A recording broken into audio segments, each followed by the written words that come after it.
permettent à tous de travailler en synergie pour une éducation de qualité et une formation de qualité. Voilà, après un dur labeur, donc pendant l'année scolaire, les diplômés du bac et bien entendu ceux du BPC dans le département de l'Ampassa vont faire donc une pause avant d'aborder une nouvelle année. Mais la pause, c'est d'abord la fête pour joindre l'utile à l'agréable. Et qui est donc en première ligne? Il s'agit donc du parrain Pacom Rufin Onzunga. C'est lui donc qui a offert cette belle soirée à ses différents diplômés. Je ne vous en dis pas plus. Voici ce que nous rapportent ici Patrick Simangoy et Victor Mondunga sur cette belle fête de ces beaux diplômés. Ont été exceptionnels au lycée Eugène Marcel Amogo de Franceville où le ministre Pacom Rufin Onzunga a communié des heures durant avec les nouveaux brevetés bachelier édition 2011 des établissements secondaires de la commune de Franceville et du département de l'Ampassa. Le ministre Onzunga est venu ici en parrain heureux qui a soutenu de bout en bout ces jeunes élites de demain. Les sacrifices consentis par le ministre Pacom Rufin Onzunga ont payé. Tout en souhaitant la pérennisation de cette initiative, je vous prie, au nom de tous mes camarades et de l'ensemble de la jeunesse de Franceville et de l'Ampassa, d'accepter nos simples remerciements d'enfants.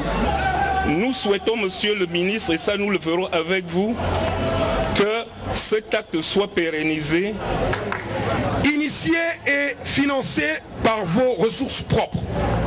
Vous avez, monsieur le ministre, en parrainant ces cours de soutien, contribué indéniablement à l'amélioration des performances scolaires de nos enfants. Le pourcentage au bac parle d'eux-mêmes. 97% pour le lycée Eugène Marcel Amogo, 92% pour le lycée d'excellence, Jean-Jérôme Adam 74%, Institut Atogouveyen d'enseignement secondaire IAS 79%, 43% pour le lycée des Plateaux, 30% pour le lycée privé Le Triomphe, lycée Montaigne 21%, collège Saint-Thomas d'Aquin 35%. Si je suis devant vous aujourd'hui et que j'ai mené cette action, c'est parce que j'ai eu l'honneur et la chance d'être choisi par le chef de l'État, son Excellence Ali Bongo Ondimba, qui a lancé pour principe la recherche d'abord de la formation d'une grande élite de la jeunesse gabonaise. Et c'est pour ça que je voudrais avant tout que l'on ovationne son Excellence Ali Bongo Ondimba.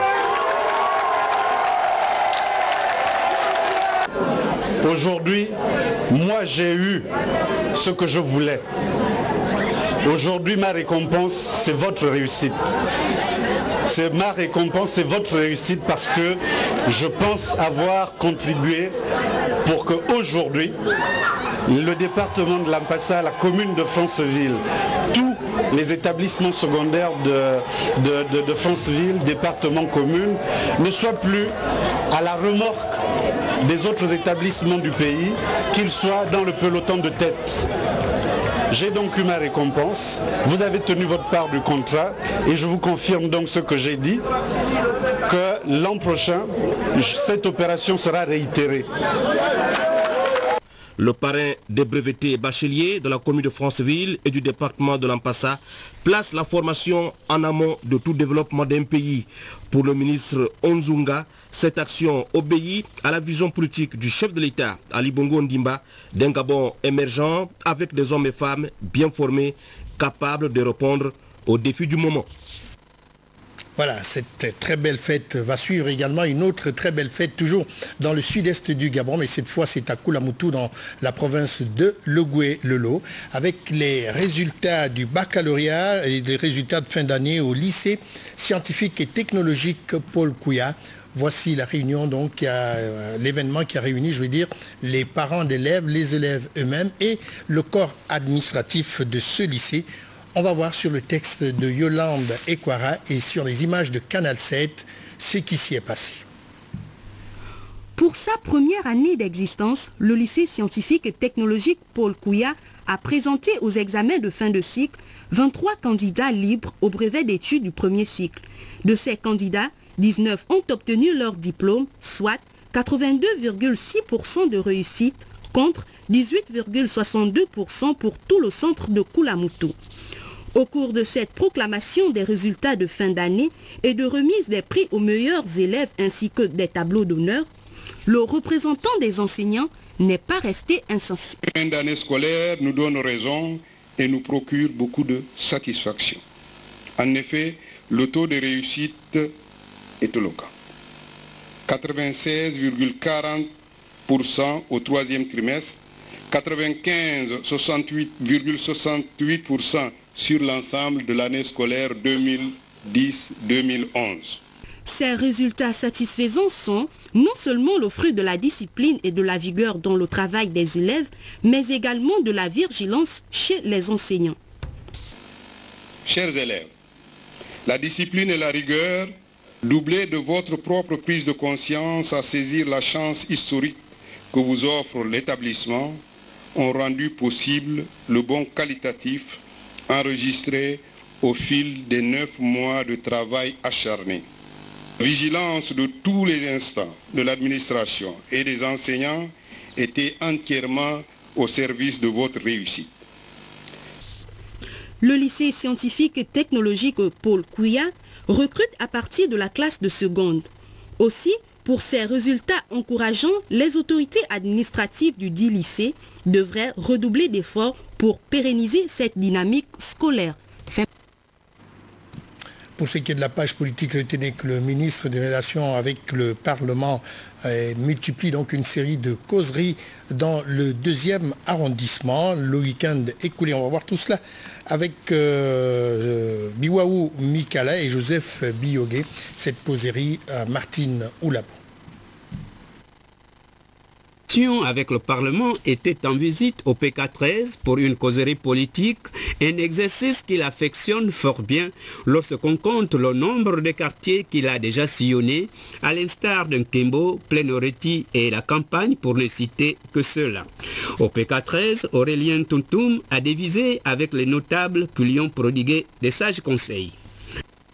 Ce que le président a donné à notre pays, personne comme le président Léon Ba, le ministre Léon Mebiam, Jean Hirando, beaucoup de fonctionnaires de l'État, beaucoup de ministres.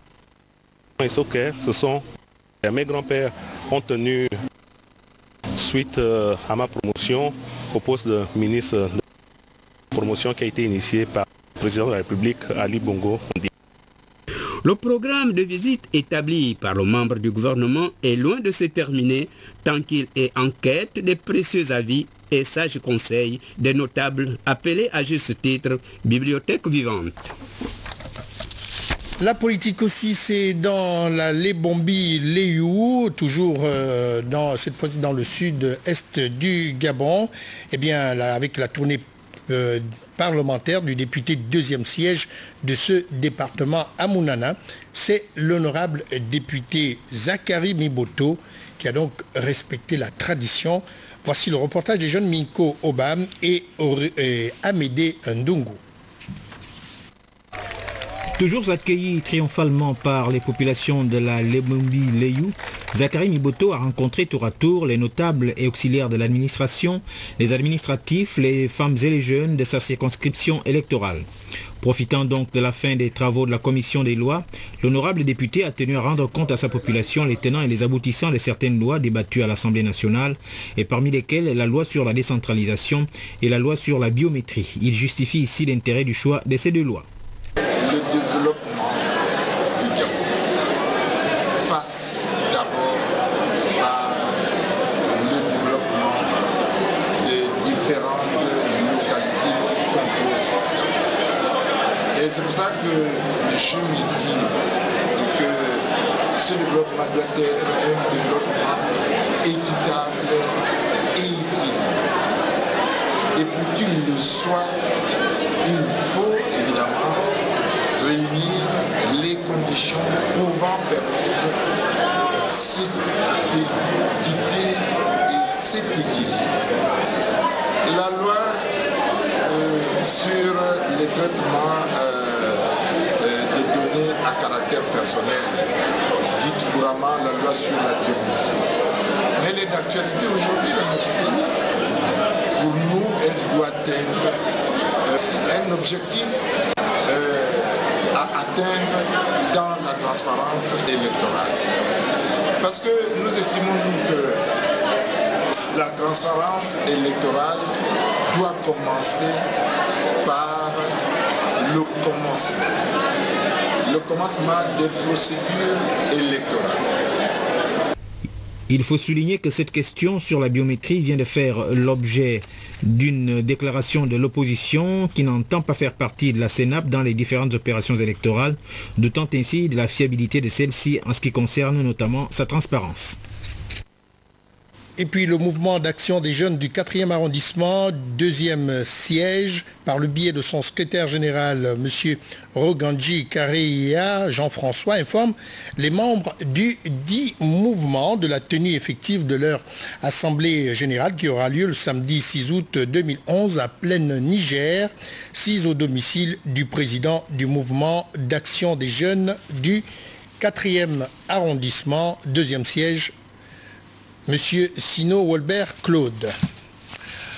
Voilà, on va aborder la page sportive et ce sera la dernière information de cette édition d'information. C'est le Premier ministre, chef du gouvernement, qui est en ligne de mire avec les Panthéros, ceux-ci donc qui évoluent dans la discipline du handball. Ils vont participer du 10 au 20 août, vous le savez déjà, en Argentine, au championnat du monde de handball. Les conseils d'un grand. Voici le reportage de Frédéric Nancy et Pagna. Voilà, presse primature. Remise du drapeau gabonais par le Premier ministre. Le geste est fort et traduit tout le soutien des plus hautes autorités aux Panthéros à la veille de leur départ pour le mondial argentin. Le chef du gouvernement, Paul Biogemba, se veut rassurant pour encourager un groupe qui a de belles choses à montrer. Je voudrais vous réaffirmer la ferme volonté du gouvernement de la République et la ferme volonté du président de la République, chef de l'État, le président Libongo Ndimba, de soutenir activement le sport. Ce que je peux vous dire aujourd'hui au nom du chef de l'État, au nom du gouvernement, c'est de bien vous comporter pendant cette compétition. Pierre de Coubertin disait que l'essentiel c'est de participer. Il n'avait pas tort. J'ajouterai modestement qu'il faut bien participer. Il faut faire honneur au pays, il faut faire honneur à l'équipe, mais malgré tout, surtout chercher à gagner. Parce que le sport, c'est quand même la victoire qui est recherchée. Si vous êtes arrivé à un niveau si élevé, c'est que vous avez des ressources, d'épargne auquel effort. Au sortir de cette audience, la présidente de la FEGA, Honoré, reste optimiste quant à la participation des Panthéros à ce mondial. Cette équipe s'envole demain pour l'Argentine via l'Afrique du Sud pour participer au mondial de la catégorie. Et c'est vraiment un honneur que le Premier ministre ait pris de son temps pour encourager les jeunes et pour, enfin, comme on dit, donner la bénédiction du grand frère. Et c'est tout à leur honneur. C'est une très bonne chose, c'est un très bon point de motivation pour ces jeunes. Comme a dit le Premier ministre, l'essentiel c'est de participer, mais de bien participer. Et je crois que eux, ce sont des challengers, ils n'ont rien à perdre, non, ils ont tout à gagner. Donc ils vont mouiller le maillot et je pense que le fait que le Premier ministre les ait reçus et leur a donné une plus grande motivation à mouiller le maillot et à faire sensation. Mais notre objectif à tous, c'est beaucoup plus... on ne peut pas vendre la peau de l'ours avant de l'avoir tué. Et ces jeunes sont en phase encore de préparation. Mais nous souhaitons qu'ils créent l'admiration. Rappelons que le Gabon est le premier pays au sud du Sahara à participer à cette prestigieuse compétition. Voilà, le reportage était bien de Frédéric Nancy Pagna. J'ai un peu écorché le nom de notre confrère, notre consoeur. Et puis, retenez que pour demain, dans cette édition, dans la prochaine édition d'information, le don du président du Sénat, Madame Rose Francine Rogombé, à la mission protestante de Ngomo. Vous suivrez toutes ces informations en images demain dans nos prochaines éditions d'information.